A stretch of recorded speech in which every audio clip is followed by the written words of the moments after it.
Hello, good morning students. આજે આપણે 14.5 શ્વસન સંતુલન ચાર્ટ વિશે સમજીશું. ધ રેસ્પિરેટરી બેલેન્સ શીટ એટલે કે અહીંયા એટીપી શ્વસનની પ્રક્રિયાઓના વિવિધ તબક્કાઓમાં એટીપીનું સંશ્લેષણ કઈ રીતે થાય છે અને કેટલા એટીપીનું સંશ્લેષણ થાય છે એની આપણે ગણતરી કરીશું.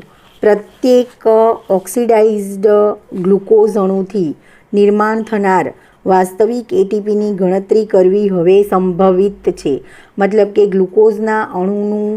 ગ્લુકોઝના અણુથી જે એટીપીનું નિર્માણ થાય છે, ગ્લુકોઝના અણુનું વિઘટન થઈ અને જે એટીપીનું નિર્માણ થાય છે એ એટીપીની ગણતરી કરવી હવે સંભવિત છે. આ એક સૈદ્ધાંતિક અભ્યાસ છે જેની ગણતરી કેટલીક નિશ્ચિત કલ્પનાઓના આધારે જ કરી શકાય છે. મતલબ કે શ્વસન સંતુલન ચાર્ટ એટીપીની ગણતરી એ એક સૈદ્ધાંતિક અભ્યાસ છે જેની ગણતરી એ નિશ્ચિત કલ્પનાઓના આધારે જ કરી શકાય છે. તો આવી કલ્પનાઓ તમને અહીંયા આપેલી છે, જેમાં અહીંયા પહેલી કલ્પના તમને આપેલી છે. આ એક ક્રમિક સુવ્યવસ્થિત ક્રિયાત્મક પરિપથ છે જેમાં એક ક્રિયાસ્થાનથી બીજા ક્રિયાસ્થાનનું નિર્માણ થાય છે, જેમાં ગ્લાયકોલિસિસથી શરૂ થઈ ટીસીએ ચક્ર અને ઇટીએસ પરિપથ એક પછી એક આવે છે. ટૂંકમાં શ્વસનની પ્રક્રિયાના જે તબક્કાઓ છે એક પછી એક આવે છે. એક આ ક્રિયાત્મક પરિપથ છે જેમાં પહેલાં ગ્લાયકોલિસિસનો તબક્કો આવશે, ગ્લાયકોલિસિસ પછી ટીસીએ ચક્ર આવશે, ટીસીએ ચક્ર પછી ઇટીએસ પરિપથ આવશે. ટૂંકમાં આખી શ્વસનની પ્રક્રિયા ક્રમશઃ તબક્કા દરમિયાન થશે અને એ દરમિયાન એટીપીનું નિર્માણ થાય છે એની ગણતરી આપણે કરવાની છે. તો આ પ્રક્રિયા જે છે એક ક્રમિક સુવ્યવસ્થા ક્રિયાત્મક પરિપથ છે જેમાં એક ક્રિયાસ્થાનથી બીજા ક્રિયાસ્થાનનું નિર્માણ થાય છે, જેમાં એક ગ્લાયકોલિસિસથી શરૂ થઈ અને ટીસીએ ચક્ર અને ઇટીએસ પરિપથ એક પછી એક આવે છે. આગળ બીજા પોઈન્ટની આપણે ચર્ચા કરીએ તો ગ્લાયકોલિસિસમાં સંશ્લેષિત NADH કણાભસૂત્રમાં આવે છે જ્યાં તેનું ઓક્સિડેટિવ ફોસ્ફોરાયલેશન થાય છે. ફરીથી યાદ રાખજો, ગ્લાયકોલિસિસમાં સંશ્લેષિત NADH એ કણાભસૂત્રમાં આવે છે અને જ્યાં તેનું ઓક્સિડેટિવ ફોસ્ફોરાયલેશન થાય છે. મતલબ કે ગ્લાયકોલિસિસમાં ઉત્પન્ન થયેલો NADH એ કણાભસૂત્રમાં આવશે અને ત્યાં એનું ઓક્સિડેટિવ ફોસ્ફોરાયલેશન થશે. એટલે કે એ ઓક્સિડેટિવ ફોસ્ફોરાયલેશન થઈ અને ઇલેક્ટ્રોન ઇટીએસ તંત્રમાં દાખલ થશે. આગળ તમને આપેલું છે ગ્લાયકોલિસિસ પરિપથનો કોઈ પણ મધ્યવર્તી બીજા સંયોજનના નિર્માણમાં ભાગ લેતો નથી. પરિપથનો કોઈ પણ મધ્યવર્તી ઘટક એ બીજા કોઈ સંયોજનના નિર્માણમાં ભાગ લેતો નથી. ત્યાર પછી ચોથો પોઈન્ટ તમને આપ્યો છે, શ્વસનમાં માત્ર ગ્લુકોઝનો જ ઉપયોગ થાય છે જેથી બીજા વૈકલ્પિક પ્રક્રિયક પથમાં કોઈ પણ મધ્યવર્તી તબક્કામાં પ્રવેશ કરતા નથી. શ્વસનમાં માત્ર ને માત્ર ગ્લુકોઝનો જ ઉપયોગ થાય છે જેથી બીજા કોઈ વૈકલ્પિક પ્રક્રિયકો જેવા કે પ્રોટીન કે ચરબી એવા કોઈ વૈકલ્પિક પ્રક્રિયકો પથમાં કોઈ પણ મધ્યવર્તી તબક્કામાં પ્રવેશ કરતા નથી. મધ્યવર્તી તબક્કા એટલે શું? તો વચ્ચેના કોઈ તબક્કામાં કોઈ ચરબી કે પ્રોટીનનો ઘટક પ્રવેશ કરતો નથી.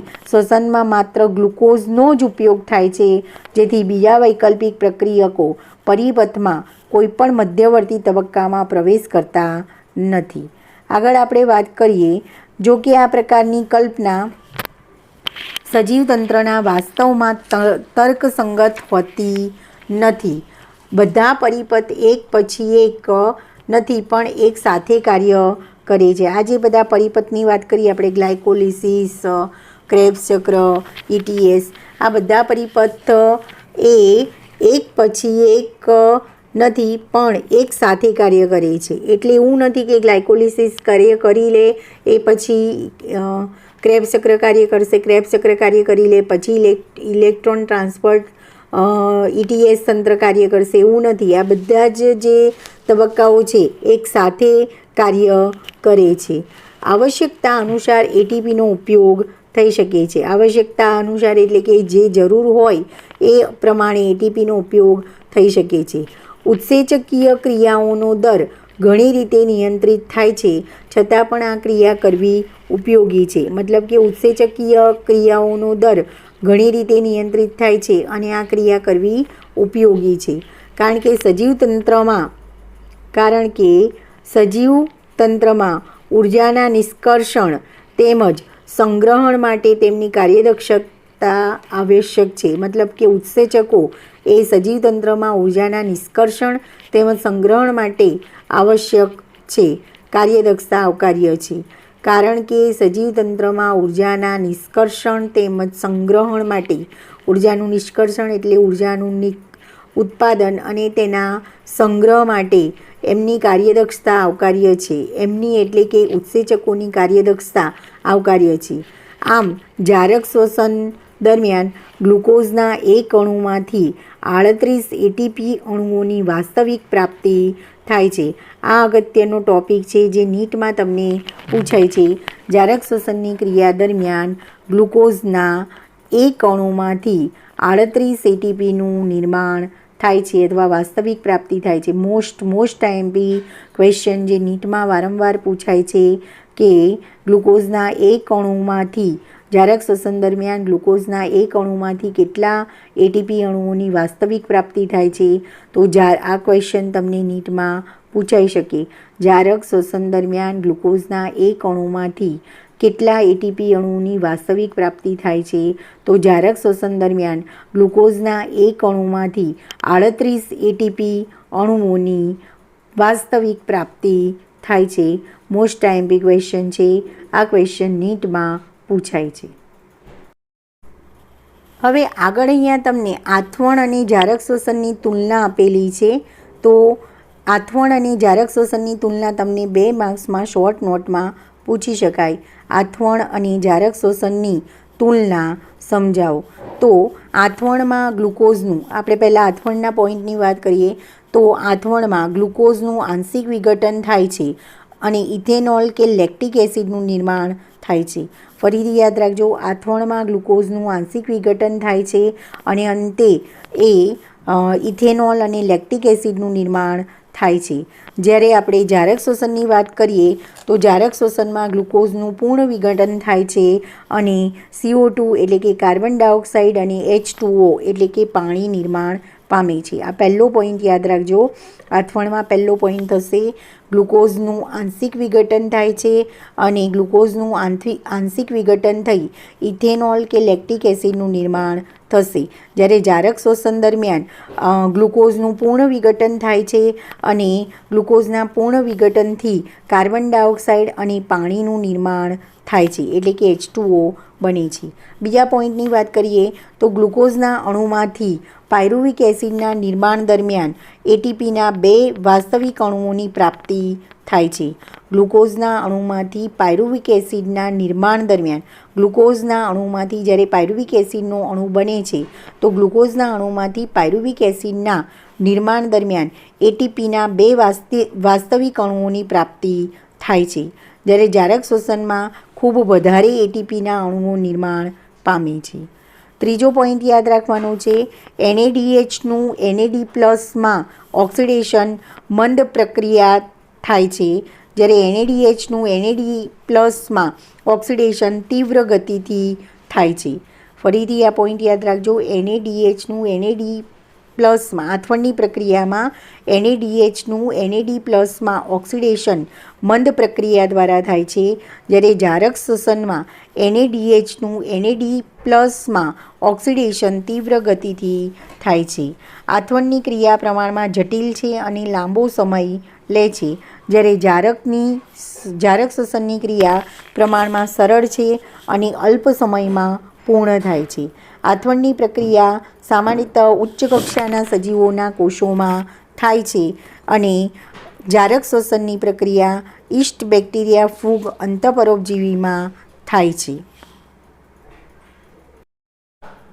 હવે અહીંયા તમને આ ચાર્ટમાં શ્વસનની સમગ્ર પ્રક્રિયા એ દરમિયાન જે એટીપીનું નિર્માણ થાય છે એ એટીપીની ગણતરી તમને આપેલી છે જે મોસ્ટ આઈએમપી છે. આ નીટ માટે ખૂબ જ અગત્યની છે, તો આ ખાસ તૈયાર કરી લેજો. કે શ્વસનની પ્રક્રિયાના કયા તબક્કામાં કેટલા એટીપીનું નિર્માણ થાય છે એ ખાસ તમારે નીટ માટે યાદ રાખવાનું છે, કારણ કે એટીપીવાળા ક્વેશ્ચન ઘણા બધા પૂછાય છે. હવે શ્વસનની પ્રક્રિયાનો પ્રથમ તબક્કો કહીએ તો એ છે ગ્લાયકોલિસિસ. આ ગ્લાયકોલિસિસની પ્રક્રિયામાં બે પ્રકારની પ્રક્રિયા થાય છે, વિફોસ્ફોરીકરણ અને ફોસ્ફોરીકરણ. એમાં વિફોસ્ફોરીકરણની પ્રક્રિયા દરમિયાન 4 એટીપી બને છે અને ફોસ્ફોરીકરણમાં 2 એટીપી વપરાય છે, એટલે ચોખ્ખો નફો 2 એટીપી કહેવાય. ફરીથી યાદ રાખજો, ગ્લાયકોલિસિસની સમગ્ર પ્રક્રિયા દરમિયાન 4 એટીપી વિફોસ્ફોરીકરણની ક્રિયા. ગ્લાયકોલિસિસની પ્રક્રિયામાં શ્વસનનો પ્રથમ તબક્કો જેને ગ્લાયકોલિસિસ કહેવાય છે, ગ્લાયકોલિસિસની પ્રક્રિયામાં વિફોસ્ફોરીકરણની સમગ્ર પ્રક્રિયા દરમિયાન 4 એટીપીનું નિર્માણ થાય છે, જે પૈકીના 2 એટીપી ફોસ્ફોરીકરણમાં વપરાય છે. તો ગ્લાયકોલિસિસ પ્રક્રિયામાં એટીપીનો ચોખ્ખો નફો થશે 2 એટીપી. ટૂંકમાં સરળ ભાષામાં એમ કહી શકાય કે ગ્લાયકોલિસિસની સમગ્ર પ્રક્રિયા દરમિયાન 4 એટીપી બનશે, જેમાંના 2 એટીપી વપરાશે અને 2 એટીપી બાકી રહેશે, જે ચોખ્ખો નફો કહી શકાય.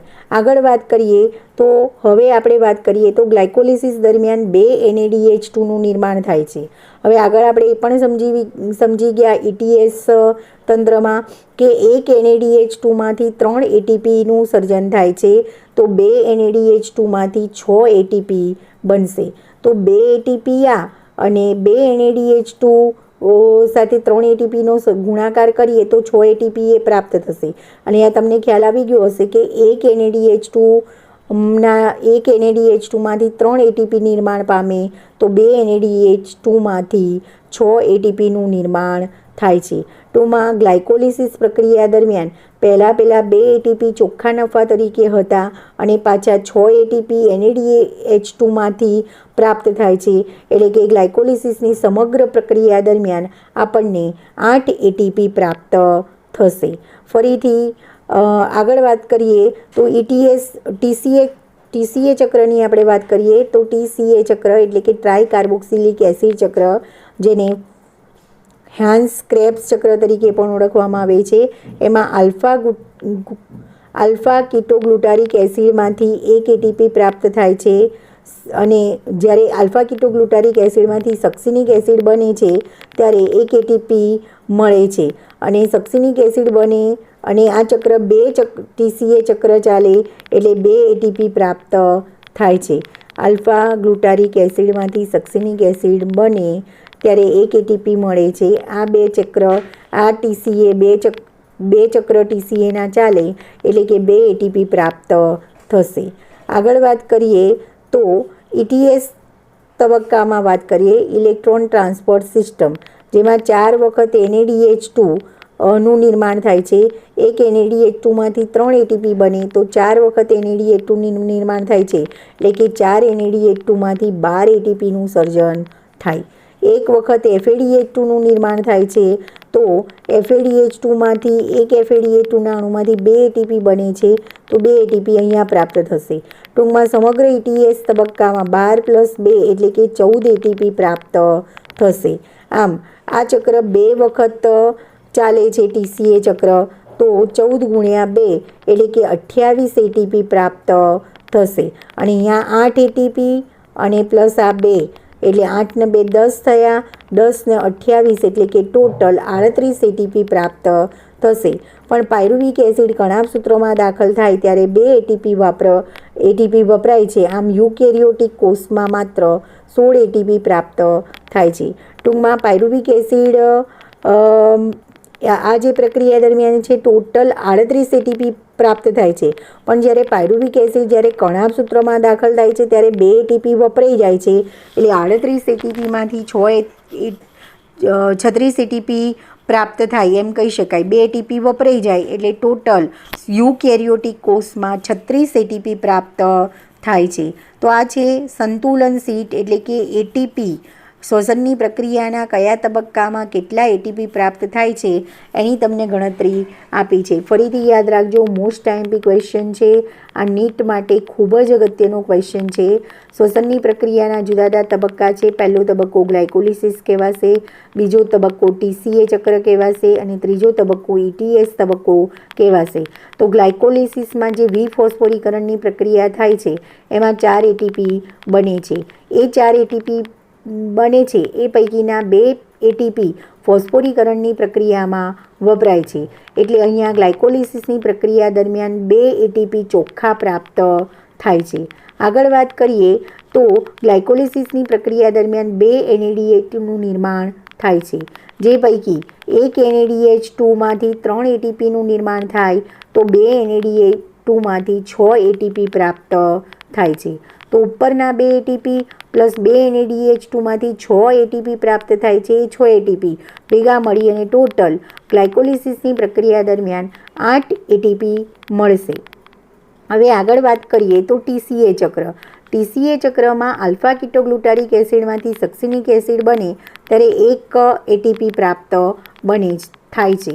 હવે ટીસીએ ચક્ર 2 વખત થાય છે, 2 વખત ચાલે છે, તો આવી રીતના 2 એટીપી પ્રાપ્ત થશે. મતલબ કે ટીસીએ ચક્રમાં આપણને આધારક આધારિત 2 એટીપી પ્રાપ્ત થશે. ટીસીએ ચક્ર 2 વાર ચાલે છે એટલે આપણને 2 એટીપી પ્રાપ્ત થાય છે. આગળ ઇટીએસમાં વાત કરીએ તો એક NADH2માંથી 3 એટીપી પ્રાપ્ત થાય.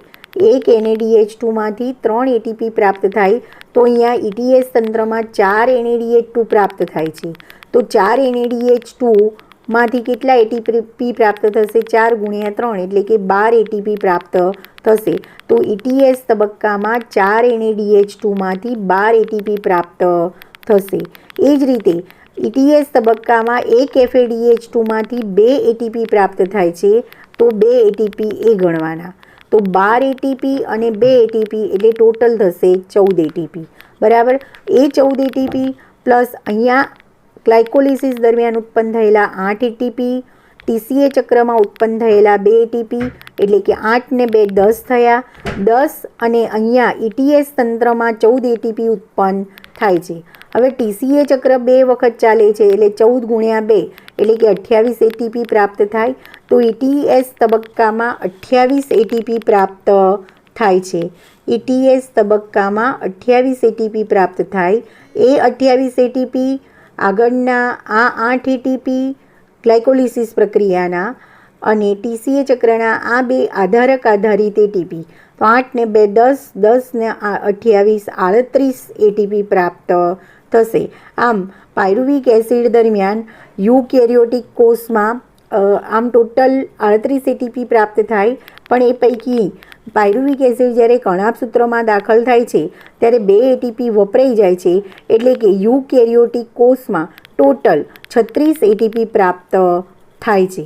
તો મોસ્ટ આઈએમપી ક્વેશ્ચન છે, નીટ માટે ખૂબ જ અગત્યનો છે, કારણ કે આમાંથી તમને એટીપીની ગણતરીવાળા ક્વેશ્ચન પૂછાય છે કે કયા તબક્કામાં કેટલા એટીપી પ્રાપ્ત થાય છે અને કઈ રીતે પ્રાપ્ત થાય છે. Hello, good morning students. આજે આપણે 14.6 ઉભયધર્મી પરિપથ વિશે સમજીશું, જેને એમ્ફીબોલિક પાથવે તરીકે ઓળખવામાં આવે છે. આગળ આપણને ખ્યાલ છે કે શ્વસનની પ્રક્રિયા માટે અનુકૂળ પ્રક્રિયક ફક્ત ગ્લુકોઝ જ છે. શ્વસનમાં બધા કાર્બોદિતનો ઉપયોગ થતાં પહેલાં તેઓ ગ્લુકોઝમાં પરિવર્તિત થાય છે. મતલબ કે શ્વસનની પ્રક્રિયામાં ફક્ત પ્રક્રિયક તરીકે ગ્લુકોઝનો ઉપયોગ થાય છે. ગ્લુકોઝનું વિઘટન થઈ અને ઉર્જા મુક્ત થાય છે અને એ ઉર્જાની મદદથી એટીપીનું સંશ્લેષણ થાય છે. તો શ્વસનની પ્રક્રિયામાં બધા જ જે કાર્બોદિત છે એ સીધા ઉપયોગમાં લેવાતા નથી. શ્વસનની પ્રક્રિયામાં બધા કાર્બોદિતોનો ઉપયોગ થતાં પહેલાં તેઓ ગ્લુકોઝમાં પરિવર્તિત થાય છે.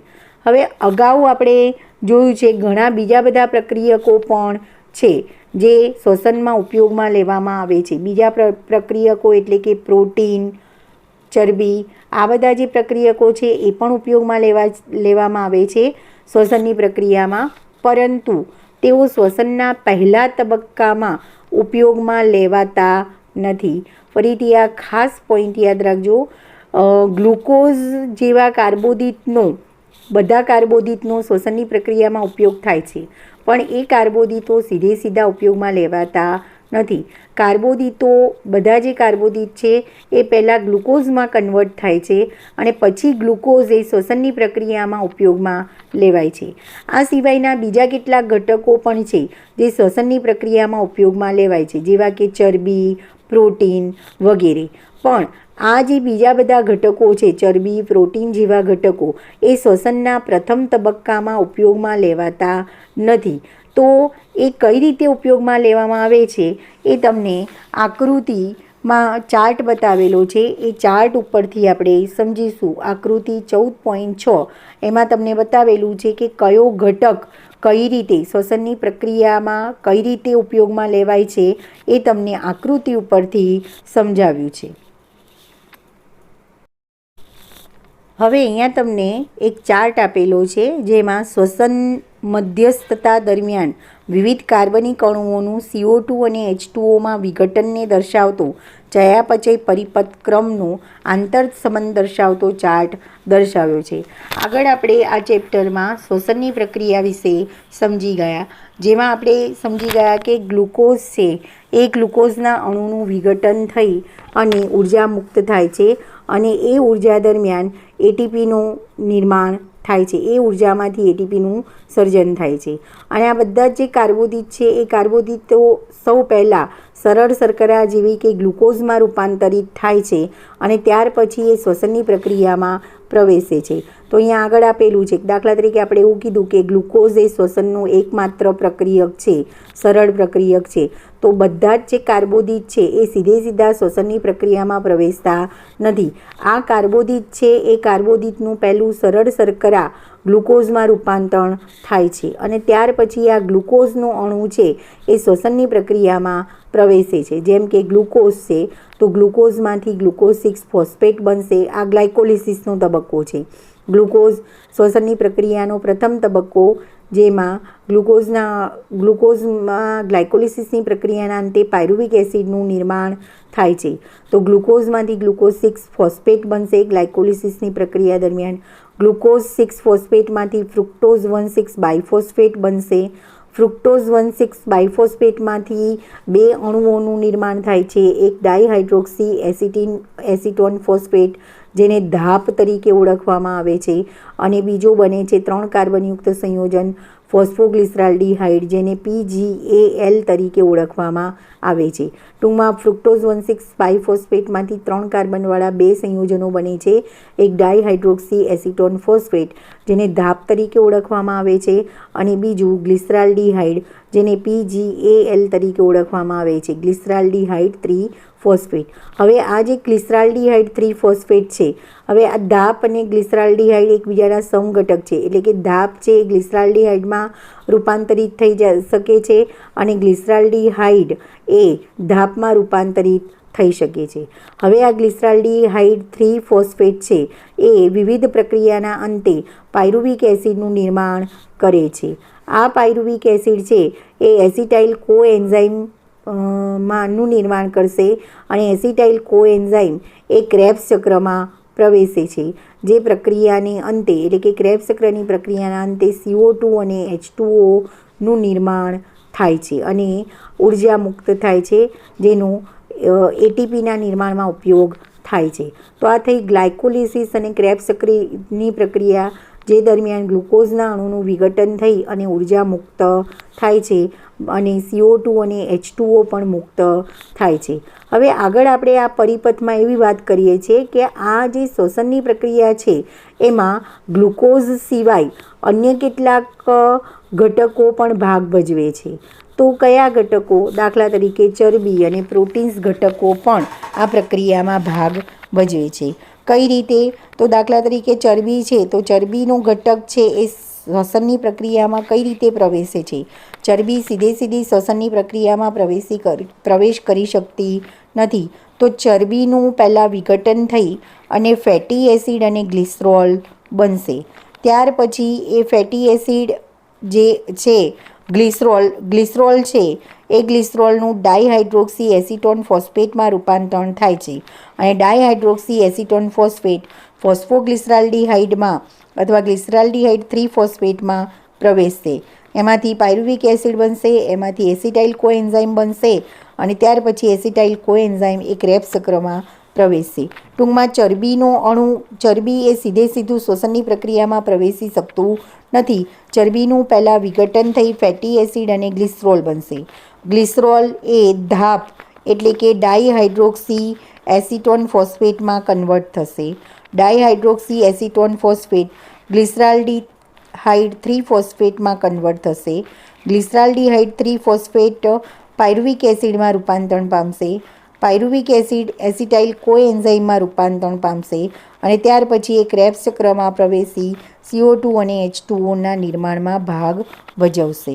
હવે આપણે વાત કરીએ તો ચરબીનો જે બીજો ઘટક છે જેને ફેટી એસિડ તરીકે ઓળખવામાં આવે છે. તો આ જે ફેટી એસિડ છે એ ફેટી એસિડ, અહીંયા તમને ફેટી એસિડ બતાવ્યું છે. ચરબી સીધું નથી પ્રવેશી શકતી, તો ચરબીનું વિઘટન થઈ ફેટી એસિડ અને ગ્લિસરોલ બન્યા. ગ્લિસરોલ કઈ રીતે પ્રવેશે છે આપણે જોયું. તો ફેટી એસિડ એ શ્વસનની પ્રક્રિયામાં કઈ રીતે પ્રવેશે છે એની ચર્ચા કરીએ. તો ફેટી એસિડ છે એ પહેલાં એસિટાઇલ કોએન્ઝાઇમ એમાં રૂપાંતરિત થાય છે અને એસિટાઇલ કોએન્ઝાઇમ એ પછી ક્રેબ્સ ચક્રમાં પ્રવેશશે. આગળ આપણે વાત કરીએ પ્રોટીન. તો પ્રોટીનના ઘટક પણ સીધા શ્વસનની પ્રક્રિયામાં પ્રવેશ કરતા નથી. પ્રોટીન સૌ પહેલાં એમિનો એસિડમાં કન્વર્ટ થાય છે અને એમિનો એસિડ એ ત્યાર પછી પાયરુવિક એસિડમાં કન્વર્ટ થશે. પાયરુવિક એસિડ એસિટાઇલ કોએન્ઝાઇમમાં કન્વર્ટ થશે અને એસિટાઇલ કોએન્ઝાઇમ પછી ક્રેબ્સ ચક્રમાં પ્રવેશશે. તો આ પ્રક્રિયામાં તમને જુદા જુદા ઘટકો શ્વસનની પ્રક્રિયામાં કઈ રીતે પ્રવેશે છે એ તમને બતાવેલું છે. આના ઉપરથી નીટમાં MCQ પણ પૂછાય છે. આગળ આપણે આકૃતિ ઉપરથી સમજ્યા કે કઈ રીતે બધા ઘટકો એ શ્વસનની પ્રક્રિયામાં ભાગ લે છે. શ્વસનની પ્રક્રિયા દરમિયાન પ્રક્રિયકનું વિઘટન થવાને કારણે શ્વસન ક્રિયામાં પરંપરાગત અપચય પ્રક્રિયા કહે છે. હવે શ્વસનની પ્રક્રિયાને શા માટે અપચય ક્રિયા કહેવાય છે એની તમને વ્યાખ્યા આપેલી છે.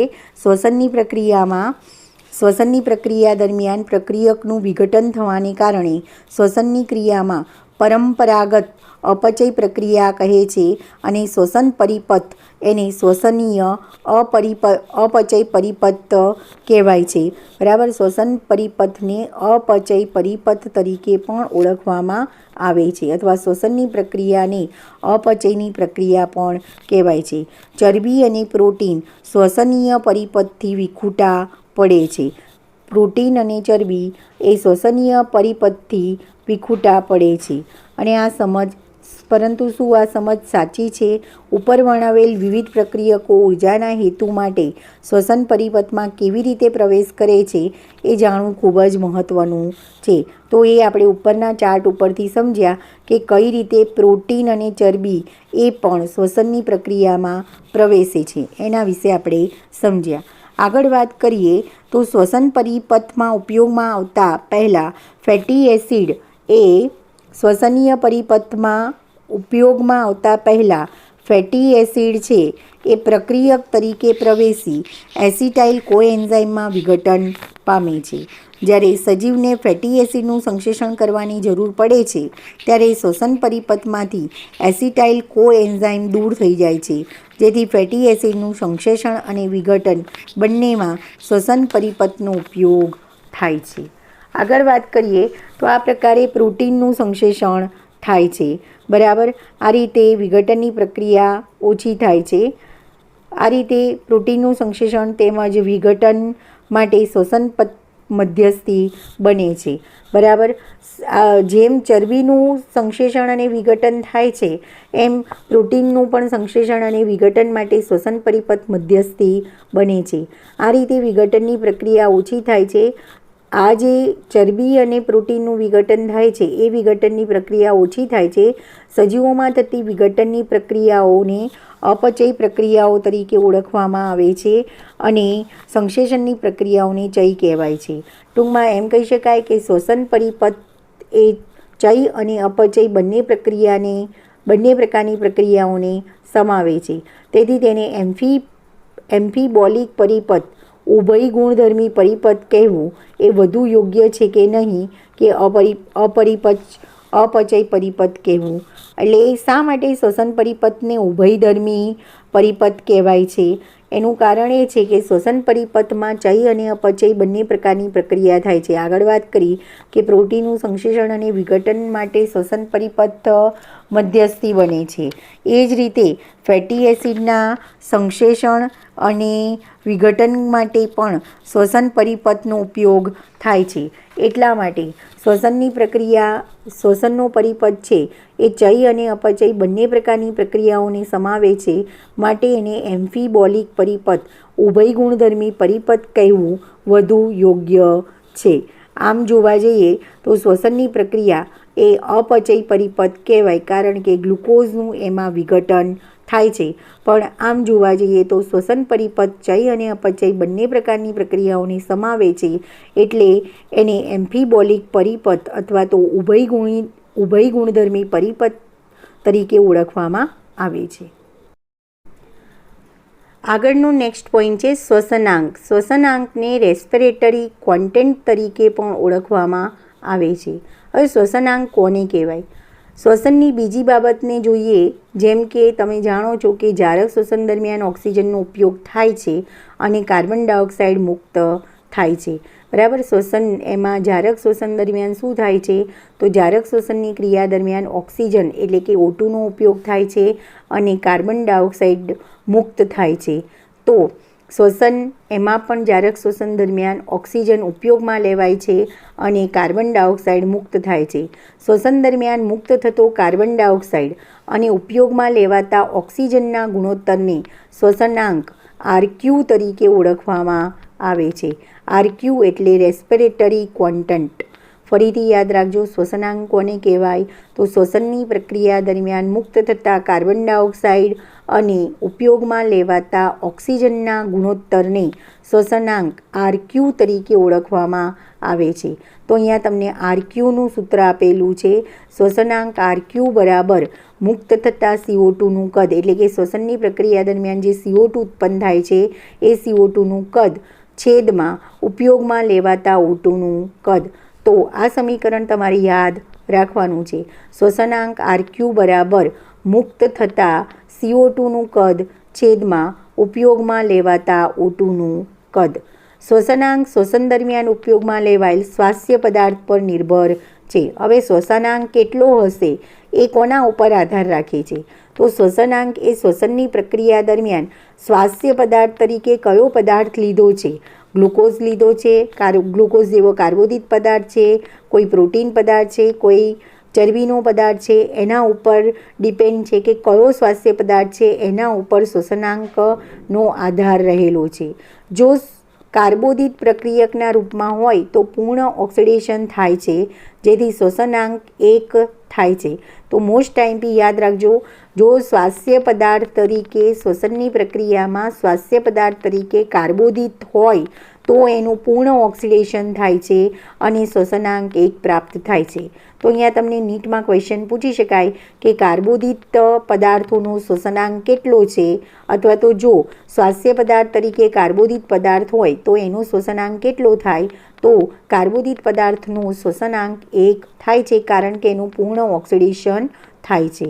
આગળ વાત કરીએ તો અહીંયા મુક્ત થતા CO2 અને ઉપયોગમાં લેવાતા O2ની માત્રા સમાન હોય છે, જેથી સમીકરણથી સ્પષ્ટ થાય છે. કાર્બોદિત જો શ્વસન પદાર્થ તરીકે સ્વાસ્થ્ય પદાર્થ તરીકે કાર્બોદિત હોય તો એ શ્વસનની પ્રક્રિયા દરમિયાન મુક્ત થતા CO2 અને ઉપયોગમાં લેવાતા O2ની માત્રા સમાન હોય છે, જેથી શ્વસનાંક કાર્બોદિત પદાર્થોનો શ્વસનાંક 1 પ્રાપ્ત થાય છે. અહીંયા કાર્બોદિતનો શ્વસનાંક 1 કઈ રીતે પ્રાપ્ત થાય છે એ તમને સમીકરણ દ્વારા આપ્યું છે. જેમ કે આ ગ્લુકોઝનું સૂત્ર છે C6H12O6. શ્વસનની પ્રક્રિયામાં O2નો ઉપયોગ થાય છે, એટલે કે 6O2 gives શ્વસનની પ્રક્રિયામાં CO2 મુક્ત થાય છે, 6CO2 6H2O ઉત્પન્ન થાય છે અને ઉર્જા પણ ઉત્પન્ન થાય છે. તો શ્વસનની પ્રક્રિયાનું આ સમીકરણ થશે કાર્બોદિત માટેનું C6H12O6 + 6O2 gives 6CO2 + 6H2O ઉર્જા. હવે મારે કાર્બોદિત પદાર્થનો શ્વસનાંક શોધવો છે, તો શ્વસનાંક RQનું સમીકરણ થશે ઉપયોગમાં લેવાતા મુક્ત થતા CO2 છેદમાં ઉપયોગમાં લેવાતા O2, એટલે કે એ બંનેનો ગુણોત્તર.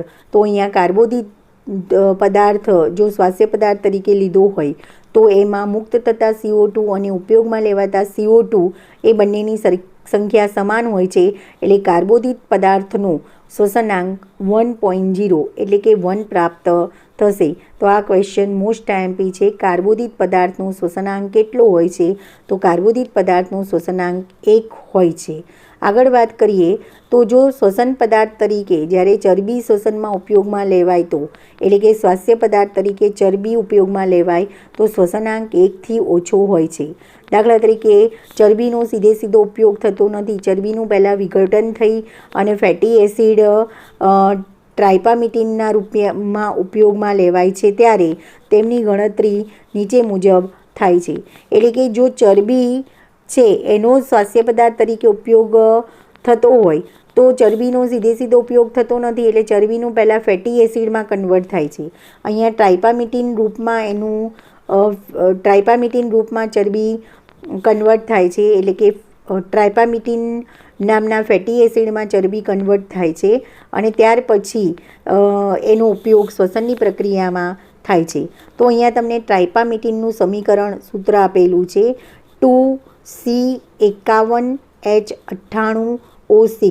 આ ટ્રાઇપામિટિનનું અણુસૂત્ર છે, યાદ રાખજો. ટ્રાઇપામિટિનનું સૂત્ર થશે C51H98O6.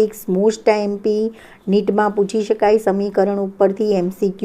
ટ્રાઇપામિટિનનું સૂત્ર જણાવો. તો ટ્રાઇપામિટિનનું સૂત્ર થશે C51H98O6 + 145O2 gives 102 CO2 + 98H2O ઉર્જા. તો આ સમીકરણ પણ તમારે યાદ રાખવાનું છે, જેમાંથી નીટમાં તમને ક્વેશ્ચન પૂછી શકાય.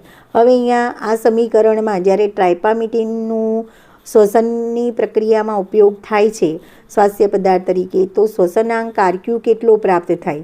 તો શ્વસનાંક RQ બરાબર 102 CO2 અહીંયા ઉત્પન્ન થાય છે અને 145 O2 ઉપયોગમાં લેવાયેલા છે. તો 102 CO2 છેદમાં 145 O2 બરાબર 0.7.